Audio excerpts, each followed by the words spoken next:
We're going to live with our eldest son and his wife, so you need to leave. I was stunned by Mike's words. As if to add insult to injury, even Lisa began to berate me. Yeah, right. Get out because you're in the way. You freaking freeloader. I was left speechless. What's with these people? Don't they know their place? They better watch out. That's all I could think of in the moment. Oh, I get it. My feelings were one-sided. Mike doesn't care about me at all. That's why he can say such things to me without flinching. Why did I even put up with this? I should have just divorced him without a second thought. Then I wouldn't have had to feel this miserable. Oh, I can't take it anymore. By any means necessary, I'll make sure they understand where I stand. With that resolve, I found myself letting out a forced laugh. My name is Jennifer Wilson. I'm a 52-year-old working as a full-time employee at a certain food manufacturing company. Being a full-timer at this age, some people mistakenly think I'm single. But I'm not. I married Mike in my 20s and soon after, we had our son, Daniel. Now, Daniel is all grown up and even married. So now, it's just Mike, his mother Martha, and me living happily together. But that's not to say we don't have our issues. Martha is old and her legs aren't what they used to be. I often find myself having to help her. But Mike just turns a blind eye. She's your mother, isn't she? Don't you think you should help her out? When I asked him this, Mike just looked the other way. I wish he'd care more about his family. I've been feeling this way more and more recently. Mike is a graphic designer. He's independent now, but he used to work in the creative department of an ad agency. I met Mike when he was still with the agency. Is there anything you'd like to discuss?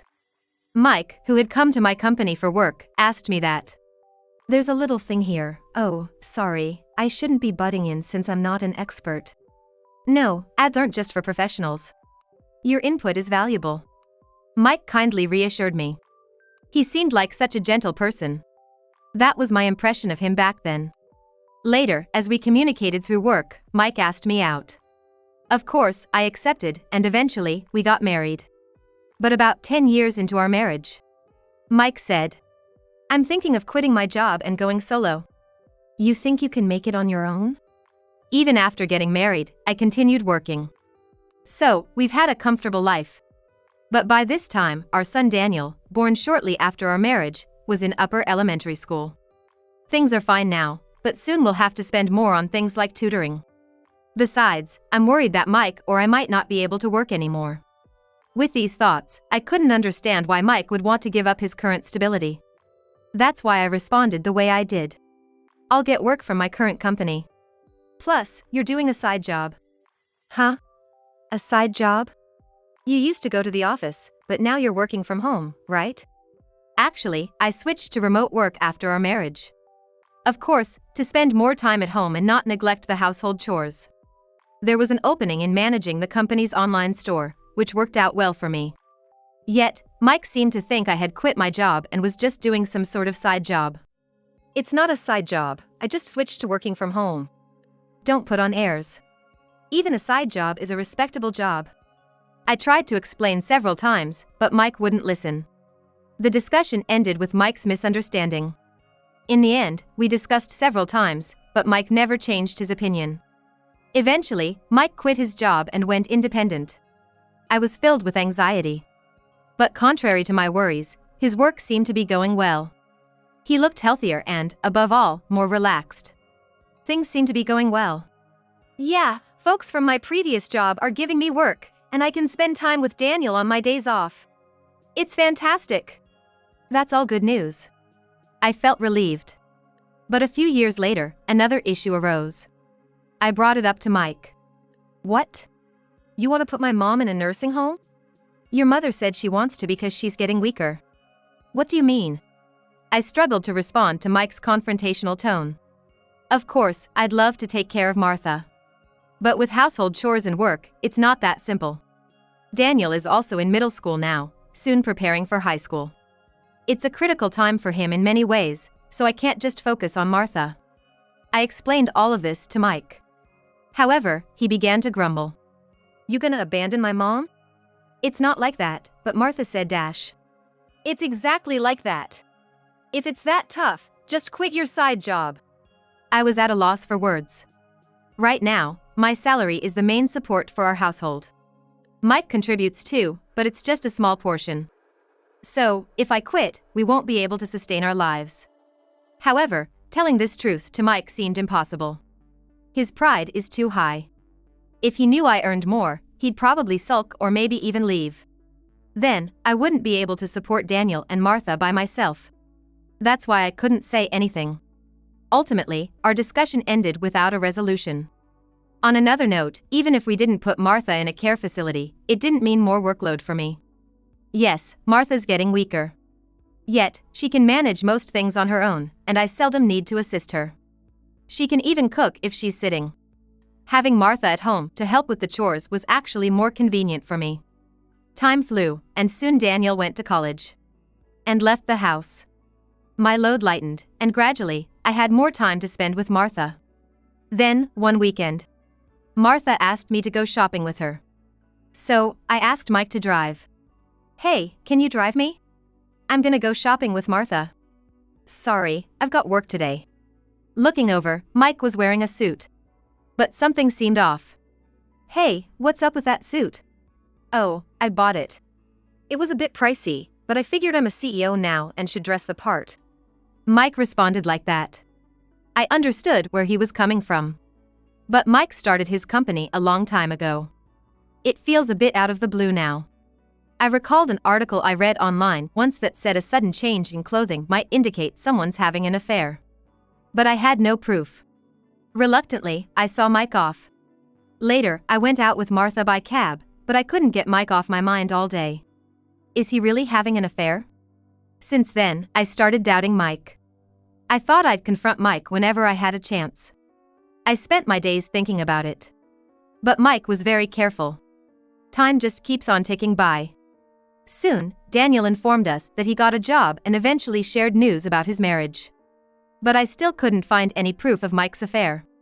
I couldn't find any evidence of his affair, but with Daniel getting married, maybe it's okay to just get a normal divorce. I began to think that way. One night, Martha went to the bathroom and hurt her foot. Thankfully, it wasn't severe. But she was shocked and said, I think I should move to a care facility. And I have a favor to ask. The situation was entirely different than before. If I divorced, Martha might be left to fend for herself. Thinking this, I couldn't deny Martha's request. So, I obliged. This was about 6 months ago.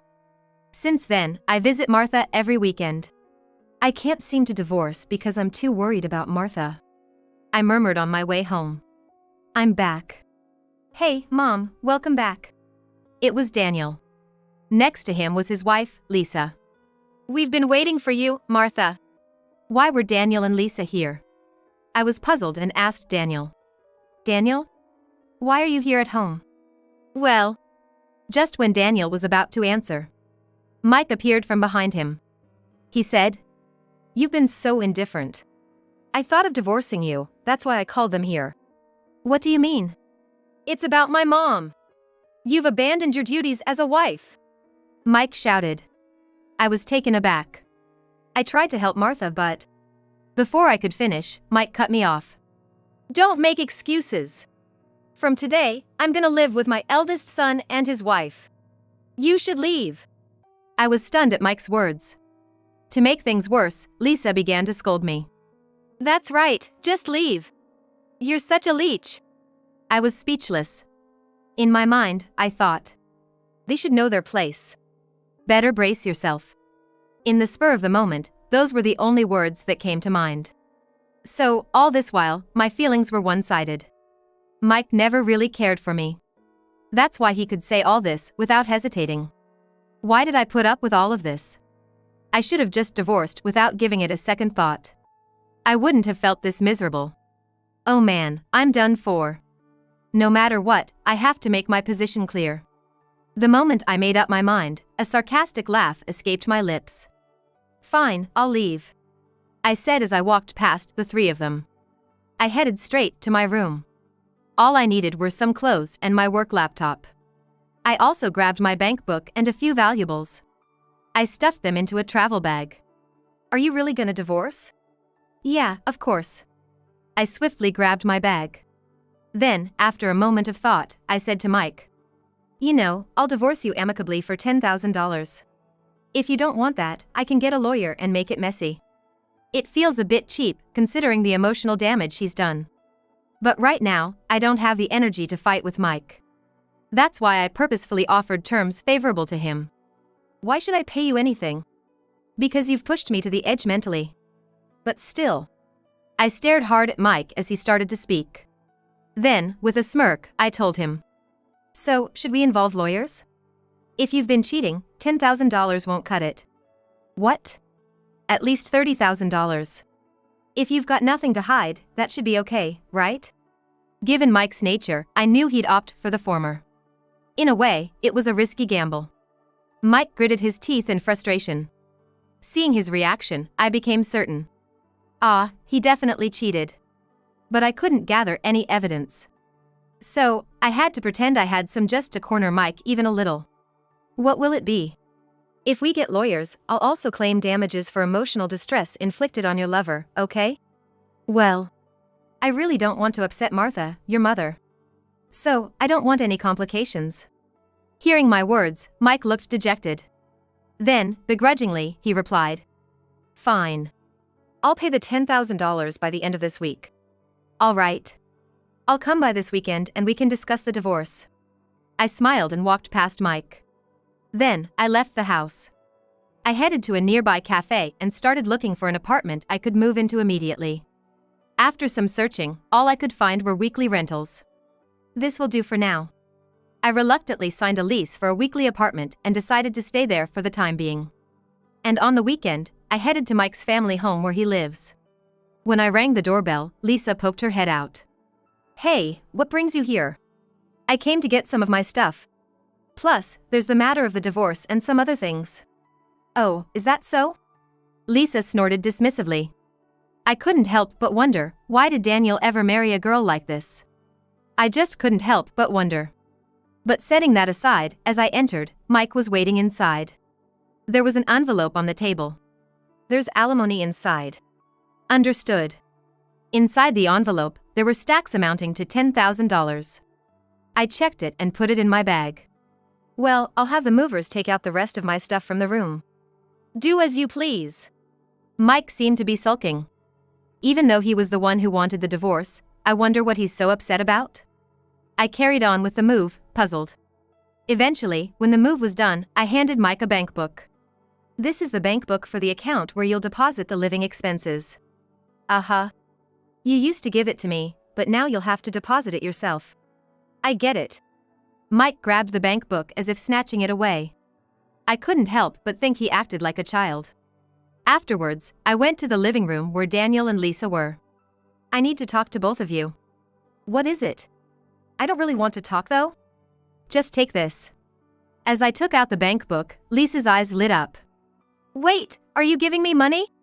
"No, this is the bank book for the living expenses account." "Oh." Lisa looked clearly disappointed. "Use it to manage the living expenses you receive from Daniel." "Geez, always fussing over small things," Lisa muttered under her breath.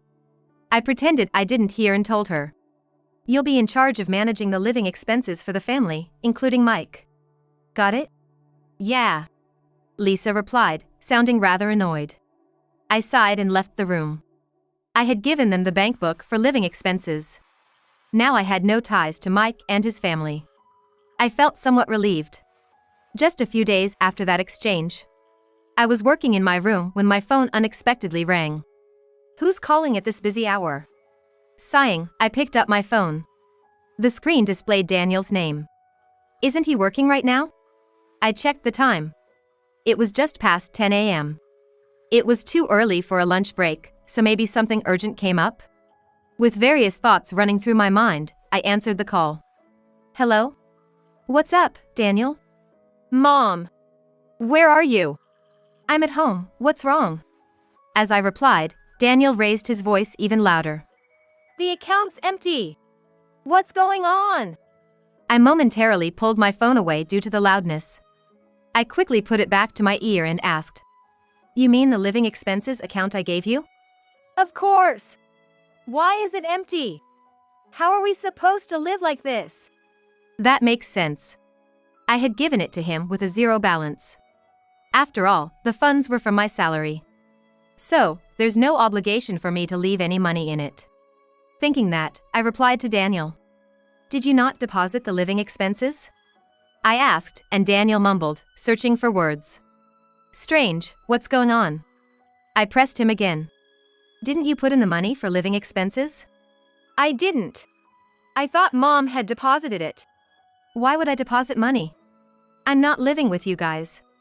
At my words, Daniel fell silent. I continued, trying to reason with him. I told Lisa, didn't I? To deposit the money you gave her for living expenses. Well, yeah, but it's not just about putting your paycheck into the household. What's so hard about it? Just then, Daniel whispered in a low voice. Because. What? What did you say? I was fired. I don't have a salary. Daniel raised his voice. What? Fired? Yeah. The truth is. Daniel began explaining why he moved back to his family home. A little while before Daniel moved back, he had made a major mistake at work. A single mistake wouldn't normally get someone fired. But Daniel tried to pin the blame on one of his subordinates. If the mistake came to light, he wouldn't get promoted. Being demoted would be embarrassing. It seemed he blamed someone else out of self-preservation. However, his deception was easily uncovered. And he was forced to resign. Don't you have a severance package? Or unemployment benefits? It's all gone. I've spent everything. After quitting, he seemed to have been living off his savings. He had unemployment benefits, so life was easier than he had anticipated. He should have looked for a new job during that time. But Daniel did nothing, thinking he'd easily find another job due to his skills. He wasted time hanging out with Lisa. By the time he began job hunting, no one would hire him. It was then that Mike offered to let him move in. I came thinking I'd live off Dad's money, but Dad keeps saying he's broke. That's unfortunate. Listen, Mom, could you just transfer some money to my account? Just for this month? Daniel pleaded with me. I told him. You can't trick me with that. It's not a joke. I'm serious. A joke? No, it's payback.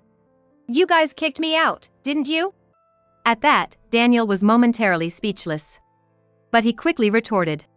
It was Lisa and Dad who did that. I had nothing to do with it. By not stopping them, you're just as guilty. Reflect on that with the two of them. Goodbye. I hung up the phone. I blocked incoming calls from them. That should teach them a lesson. I chuckled, waiting for a call from the other two. However, I never got a call from Lisa. It's been about a month since Mike and I divorced. I think Mike's gonna call soon. I checked the calendar. Today was the end of the month. If all went well, Mike should call today. As I pondered this, I received a text on my phone. It's here. The text was an invitation from Mike. Luckily, it was a Sunday and I was off work. I headed to the rendezvous point, excitedly. I have a hunch about what Mike's been talking about. The real issue is how Mike will react when he finds out the truth. As I entered the meetup spot, a cafe, Mike was already there. Sorry for the wait. With a warm smile, I took the seat opposite Mike. I noticed Lisa sitting next to Mike. I stared hard at Lisa, which clearly made her uncomfortable, prompting her to speak up. Stop staring at me like that. Oh, I apologize. So, why are you here? It's a big deal for our family's finances. Lisa frowned. It looked like she was pretty pissed. If it weren't for that, I wouldn't have the motivation to get back at her. I murmured to myself. Soon, when I glanced at Mike, he hesitated a bit before speaking. Hey, I got a call from the real estate agent. You know anything about it? Real estate agent? What could it be? As I tilted my head, Lisa looked even more irritated. Pointing at me, Lisa said. You know something, don't you? Just admit it. Well, even if you say so. I pretended to be confused. Mike then leaned in slightly. The agent was going on about the rent. But we own our house. Right. So, I told them they got it wrong, but then they threatened to sue me. Mike tapped the table with his fingers. He seemed quite agitated, so I decided to come clean. Did you make sure to deposit the living expenses? Huh? Yeah, I did. You're lying. If you had, this wouldn't have happened. Hearing that, Mike flinched. With a smile, I explained the real deal. The rent they're talking about is for Martha's house. It should have been deducted from the bank book I gave you. Wait. We own our house. We shouldn't have to pay any rent. Well, Martha sold the house. So now, it's no longer yours. Both Mike and Lisa looked confused by my words. So, I decided to explain it all from the beginning. Some time ago, when Martha decided to go to a nursing home, there was one major issue. Her monthly pension would cover the regular costs, but she couldn't afford the initial fees. So, I suggested a leaseback to Martha. With a leaseback, she wouldn't have to move and would get a lump sum. But, she would need to pay rent. That's why I used the $500 you put in the house for the rent. What about the living expenses then? I was covering all of it. By the way, it's $2,000 a month. Mike and Lisa were shocked. If you'd kept paying the living expenses, it would have been deducted as rent, and that would have been the end of it. But if you understand, make sure to deposit it promptly. And keep doing so. Seeing me smile, Mike started to panic. Something seemed off, and eventually, Mike confessed. Actually, my company went under. What? Why? Well, the thing is. Mike struggled to find his words. Then, Lisa, looking quite angry, pointed at Mike. It's because he cheated and was splurging on another woman. That's why the company went bankrupt. According to Lisa, Mike was using company funds to lavish gifts on his mistress. This eventually led to the company's bankruptcy. But he couldn't admit this to me. So, they hoped Daniel's income would help and called Daniel and his wife to stay at their family home. It's all your fault. It's not like that. I didn't. What do you mean it's Jennifer's fault? Stop blaming others. Both you and your son. Lisa's anger exploded. Eventually, they started arguing, so I quietly left the cafe. After that, both Mike and Daniel looked for new jobs. But it wasn't easy. As the deadline to pay the rent approached, they had no choice but to work part-time at a convenience store. However, Daniel couldn't stand being bossed around by younger students and quit soon after. Meanwhile, Mike, being teased for being in his 50s, stopped showing up for work. In the end, they both borrowed money from some shady lenders and were forced to work on a fishing boat to repay the debt. I heard they're up north catching crabs now. Lisa quickly gave up on the two of them. She left the house and initially returned to her parents' home. However, debt collectors came there too, and now she's apparently working hard in a bar. As for me, I'm enjoying living alone. I visit Martha from time to time and lead a fulfilling life. Martha often asks if I'm going to remarry, but I'm not in the mood right now. However, there's one staff member at the nursing home that has caught my eye. Martha seems to have noticed this, but I hope she just observes for a little while longer.